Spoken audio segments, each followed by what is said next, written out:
В заключение о спорте лучшие пловцы республики поедут защищать честь региона на всероссийские соревнования «Веселый дельфин».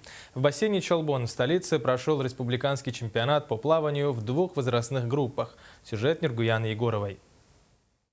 Воспитанница училища имени Романа Дмитриева, специализирующаяся на длинные дистанции Анастасия Ширина, сегодняшнее свое выступление оценивает на хорошо. Буквально в воскресенье чемпионат Дальнего Востока был.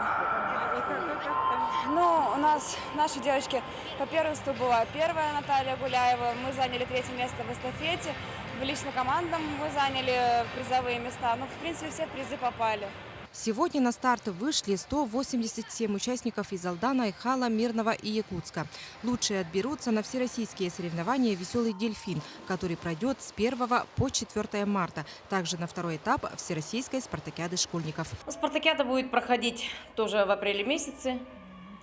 Так что надеемся, что наши участники здесь покажут высокие, хорошие результаты, чтобы отлично выступить на выездных соревнованиях. Состав команды не ограничен. Каждому участнику предоставляли возможность стартовать в 3 индивидуальных номерах программы. Дистанции были на 100, 200, 800 метров, а также эстафета 4 на 50 метров. Я плыл 100 вольный стиль, это кролем. Потом 100 на спине вот сейчас проплыл. Было тяжело, но удалось так нормально, хорошо. Веселые соревнования. Много людей с разных городов приехало.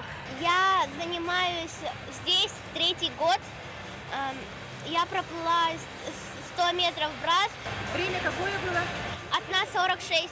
Пловцы Якутии неплохо выступают на выездных соревнованиях. И молодые юные спортсмены идут по пятам ведущих пловцов нашей республики, таких как Антон Тищенко, который в этом году выполнил норматив мастера спорта международного класса.